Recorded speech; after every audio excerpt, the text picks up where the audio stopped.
नमस्कार, आप देख रहे हैं हाड़ौती दिन भर। मैं हूं शीतल और अब रुक करते हैं आज की 10 बड़ी खबरों की ओर जिन पर पूरे हाड़ौती संभाग की नजर बनी हुई है। राजनीति से लेकर प्रशासनिक हलचल तक, सड़क हादसों से लेकर बड़ी कार्रवाइयों तक हर अहम अपडेट हम आपको देंगे, सबसे पहले और सबसे सटीक। तो चलिए शुरुआत करते हैं आज की 10 बड़ी खबरों के साथ। कोटा के किशनपुरा तकिया क्षेत्र में पुजारी से मारपीट का मामला सामने आया है। विवादित जमीन पर रिसीवर नियुक्ति की मांग को लेकर जिला कलेक्टर को ज्ञापन सौंपा गया। स्थानीय समाज के प्रतिनिधियों ने निष्पक्ष जांच और दोषियों पर सख्त कार्रवाई की मांग की है। कोटा खबरी, हर खबर सबसे पहले। जिला कलेक्टर कोटा के अंदर संभागीय आयुक्त महोदय के द्वारा भी रिसीवरी की मांग की गई थी और जिला जो अपने एडीएम साहब हैं उनके द्वारा ये कहा गया था कि हम इसमें शीघ्र ही निदान करेंगे, लेकिन अभी तक भी पुजारी को कोई न्याय नहीं मिला है। आगामी जो 7 तारीख है, 7 तारीख को माननीय मुख्यमंत्री जी कोटा के अंदर आगमन कर रहे हैं। अगर इस जमीन की रिसीवरी की मांग जो हम कर रहे हैं उस रिसीवरी नहीं की जाती है तो हम 7 तारीख को विग्र आंदोलन करेंगे। महेंद्र शर्मा, संभागीय अध्यक्ष। किस बात को लेकर आज ज्ञापन दिया? आज हमने जिला कलेक्टर साहब को किशनपुरा तकिया नया गाँव में मंदिर रघुनाथ जी की जो जमीन है उसमें ज्ञापन दिया है। वो जमीन भूमाफियाओं ने लगातार 3 वर्षों से कब्जा कर रखी है, न किसी दस्तावेज के न किसी आधार पे। कुछ मंत्रियों के गुंडागर्दी के दम पे पुजारी के साथ मारपीट की जाती है और वहाँ क्षेत्र से उसको भगा दिया जाता है। पुजारी के परिवार के पास रहने खाने पीने की व्यवस्था नहीं है, वो आत्महत्या करने को तैयार है, पर हमारा संगठन उसको लगातार सहयोग कर रहा है। और अभी जो रिसीवरी हमने मांग करी है, पिछली बार भी कई बार हम धरने में बैठ चुके हैं मगर न्याय नहीं मिल पाया है और कलेक्टर साहब का आश्वासन है शीघ्र इस जमीन को रिसीवरी करके उचित कार्रवाई करेंगे, ये में उन्होंने आश्वासन दिया है और हम लगातार संघर्ष करते रहेंगे। अगर फिर भी कार्रवाई नहीं होती है तो हमारा संगठन इस मामले में बड़ा आंदोलन करेगा। हमने 2 बार इसमें धरना लगा चुके हैं, ज्ञापन दे चुके हैं, परंतु वो बात वहीं दब जाती है। कभी किसी मंत्री जी का फोन आ जाता है तो अधिकारी मंत्रियों का अधीन हो जाते हैं। भ्रष्टाचार इतना है कि जो न्याय है, जो खातेदार है, इसका परिवार 8 से 10 पीढ़ी से लगातार पूजा कर रहा है, उसको न्याय नहीं मिल पाता। कुछ भ्रष्ट अधिकारी है जो पैसों के चलते इस कार्य को नहीं कर पाते। मनमोहन शर्मा, संभागीय जिलाध्यक्ष। भांडाहेड़ा में विकास की बड़ी सौगात। लोकसभा अध्यक्ष ओम बिरला और ऊर्जा मंत्री हीरालाल नागर ने 111 करोड़ रुपए के 19 विकास कार्यों का शुभारंभ किया। कोटा कैथून से अड़ूसा तक सड़क चौड़ीकरण, नई पुलियाओं का लोकार्पण, उप स्वास्थ्य केंद्र का शुभारंभ और 2 नए जीएसएस का शिलान्यास। 2026 तक परवन सिंचाई परियोजना से खेतों तक पानी और हर घर जल्द से शुद्ध पेयजल देने का लक्ष्य। विकास की इस पहल से क्षेत्र में खुशी और उत्साह का माहौल। कोटा बूंदी संसदीय क्षेत्र के सांगोद विधानसभा के अंदर वर्षों से जो अभाव थे उन अभावों को योजना बनाकर पूरा करने का काम किया जाए। बेहतर रोड कनेक्टिविटी हो, हर खेत तक पानी हो, हर घर तक नल हो, पर्याप्त ऊर्जा हो, ये सब कामों के विकास और लोकार्पण हो रहे हैं, जिससे कि सारे क्षेत्र में समृद्धि खुशहाली आए। किसान अपनी उपज को दिल्ली बम्बई के मार्केट में बेच सके, इसके लिए पास में जो हेडलाइन गुजर रहा है, ये हेडलाइन भी दिल्ली बम्बई का कॉरिडोर यहाँ के इलाके के लिए समृद्धि खुशहाली लाएगा। हम सबका सामूहिक प्रयास है कि राज्य में भारतीय जनता पार्टी की सरकार, मोदी जी की सरकार मिलकर लोगों की अपेक्षा आकांक्षाओं को पूरा करे, उनकी कठिनाई, चुनौतियों, बाधाओं को कम करे। और आज एक एक विधानसभा के अंदर करोड़ों रुपए के काम हो रहे हैं। कोई विधानसभा के अंदर 500 करोड़ रुपए के, कोई विधानसभा में 700 करोड़ के, कोई विधानसभा में 400 करोड़ के।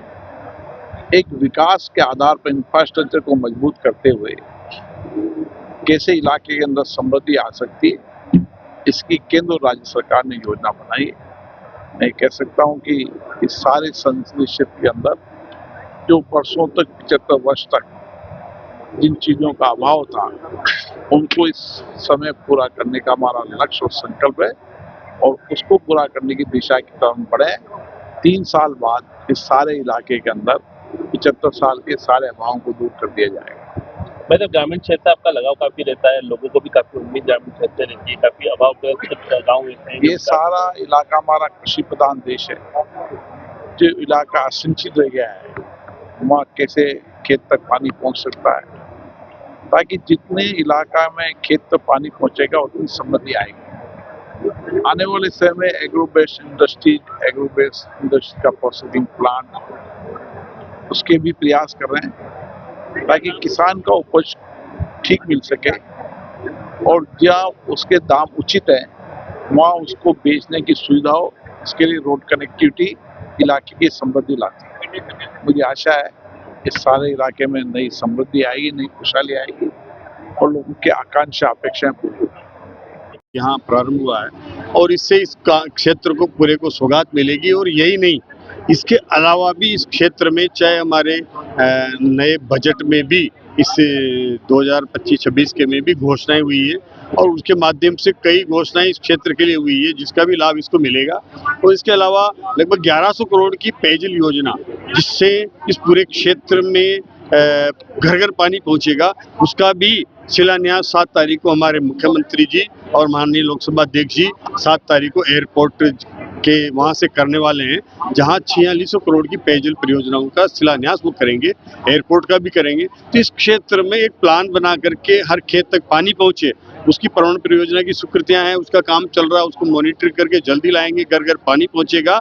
और एक इंफ्रास्ट्रक्चर हमारा खेती को बढ़ावा देने के लिए गाँव में बेहतर रोड कनेक्टिविटी हो, एयरटेल से जुड़ा हुआ पूरा क्षेत्र है। अगर यहाँ बेहतर कनेक्टिविटी होगी तो वैल्यू एडिशन के माध्यम से कई तरह के हमारे कृषि के ऐसे नवाचार प्रशिक्षण केंद्र होंगे जो उन केंद्रों के माध्यम से हमारा ये पूरा क्षेत्र कृषि में एक बेहतर बने, क्योंकि दिल्ली मुंबई का कनेक्टिविटी का ये स्थान है और इसका माध्यम से यहाँ अगर बेहतर कनेक्टिविटी मिलेगी तो यहाँ के किसान को अपनी मतलब उपज को, ऐसी उपज जो वहाँ दिल्ली मुंबई के बाजार में महंगे दामों में बिके, ऐसी उपज यहाँ करने लगेंगे तो उससे सीधा वहाँ बाजार में पहुँच भी आसान होगी। इससे पूरे क्षेत्र के लिए कनेक्टिविटी बेहतर करने का काम हमारी डबल इंजन की सरकार कर रही है और इस क्षेत्र को निश्चित रूप से आने वाले समय में ऐसा क्षेत्र बनाने जा रहे हैं जो कृषि के लिए यहाँ के संस्करण बढ़िया बेहतर उपयोग करके और इसकी वैल्यू एडिशन करके और यहाँ ये बढ़ावा मिले, इसके लिए लगातार हम प्रयास। कोटा में एक नवजात ने 97 दिन तक वेंटिलेटर पर रहकर जिंदगी की जंग जीती। जन्म के दूसरे दिन सांस नली में दूध चले जाने से हालत गंभीर हो गई थी। डॉक्टर्स की लगातार मेहनत और नेजल HFO मशीन की मदद से बच्चा अब पूरी तरह सुरक्षित है। डॉक्टर्स का दावा, इतने लंबे वेंटिलेटर सपोर्ट के बाद स्वस्थ होने का यह संभवतः देश का पहला मामला है। तबीयत अच्छी है। बच्चा 17 अक्टूबर को हमारा बच्चा हुआ था, उसके 2 दिन बाद इसका मिल्क स्प्रेड कर गया था, फेफड़ा में दूध चला गया था इसका। उसके बाद ये वेंटिलेटर पे ले लिया था बच्चे को। बच्चा मेडिकल कॉलेज में हुआ था तो वहीं पे थे, 55 दिन तक मेडिकल कॉलेज में रहे। वहाँ से बच्चा वेंटिलेटर से नहीं निकल पाया तो इन्होंने डॉक्टर्स ने जेकेलोन शिफ्ट करवा दिया था।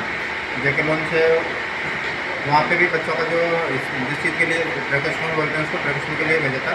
तो ट्रैकोस्टमी वाले पेशेंट जो बच्चे थे वहाँ पे उनकी कंडीशन को देख के मतलब हमने बच्चे को ट्रैकोस्टमी नहीं करवाना सही समझा।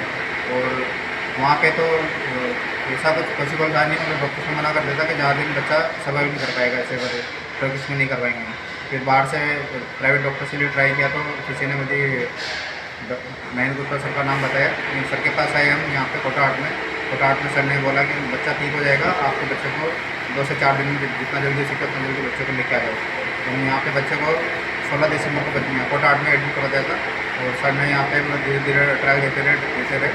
4 से 5 बार ट्रायल में सक्सेस नहीं हुआ, 5वां ट्रायल में बच्चा वेंटिलेटर से निकल चुका था।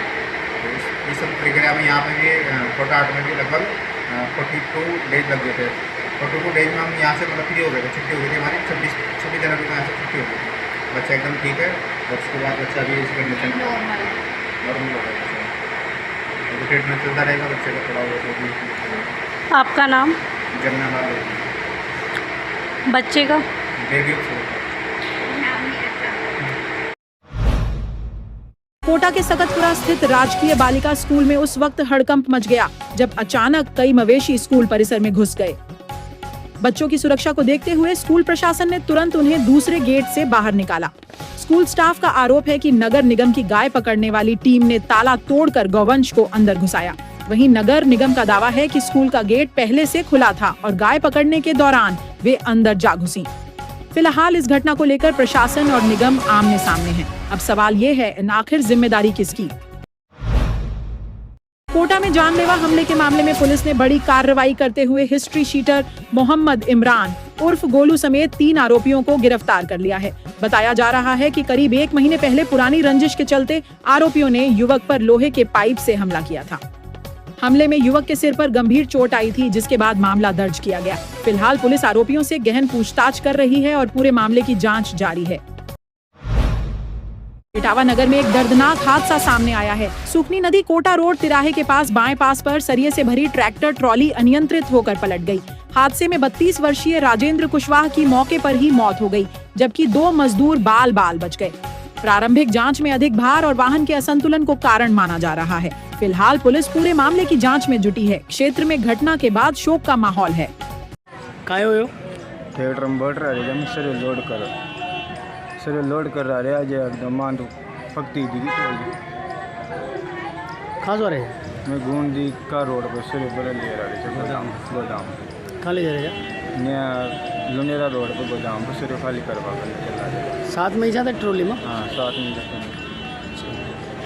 आगे पास कोई वाहन तो ना आयो? काय भी ना है वहाँ। काय नाम था वो? मनीष। कहाँ से कहाँ जा रहे जा? गोदाम पर दूसरे ले रहे थे। ठीक हो गोदाम से? ऐसी सियाड़ा को जी वहाँ से आपने ब्रेक रहा होता ना जी कर कट गए खाडो ना ले सकते वो तो उमई घुस गयो एकदम कला गाड़ी। कहाँ बटे जा? मैं तो खाते बैठे ट्रॉली। और ये मरतक? ये भी वहीं बैठे थे।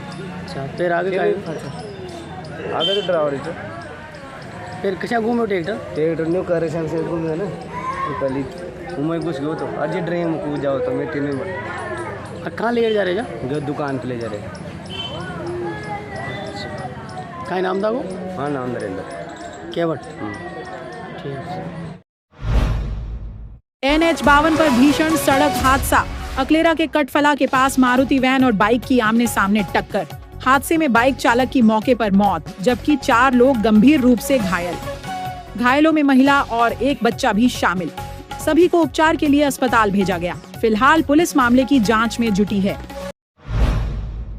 झालावाड़ पुलिस की बड़ी कार्रवाई। नशे के खिलाफ अभियान में 40 लाख की स्मैक बरामद।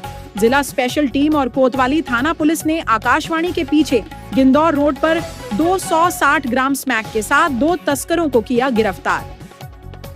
एसपी अमित बुडानिया के अनुसार गुप्त सूचना पर कार्रवाई करते हुए करण पारीक और सुनील डिडेल को NDPS एक्ट के तहत पकड़ा गया। फिलहाल पुलिस कर रही है पूछताछ। देखेड़ा कस्बे की बैरवा बस्ती में आम रास्ता बना कीचड़ का दलदल। नालियों की सफाई और मरम्मत नहीं होने से गंदा पानी सड़क पर जमा है। ग्रामीणों को रोजाना इसी कीचड़ से होकर गुजरना पड़ रहा है। व्यापार मंडल अध्यक्ष दिनेश व्यास और हनुमान गुर्जर ने प्रशासन से जल्द समाधान की मांग की है। आखिर कब मिलेगी ग्रामीणों को राहत? बाराम में अवैध खनन के खिलाफ बड़ी कार्रवाई। यातायात थाना पुलिस ने अवैध बजरी से भरी 2 ट्रैक्टर ट्रॉली जब्त की। यह कार्रवाई पुलिस अधीक्षक अभिषेक अंदासु के निर्देश पर चलाए जा रहे विशेष अभियान के तहत की गई। अतिरिक्त पुलिस अधीक्षक राजेश चौधरी और डीएसपी हरिराम सोनी के सुपरविजन में टीम ने कार्रवाई को अंजाम दिया। अवैध खनन और परिवहन पर पुलिस की सख्त नजर जारी। तो ये थी आज की 10 बड़ी खबरें। अब दीजिए हमें इजाजत। कल रात ठीक 8:30 पर फिर होगी आपसे मुलाकात नई खबरों और ताजा अपडेट्स के साथ। तब तक देखते रहिए कोटा खबरी। नमस्कार, धन्यवाद।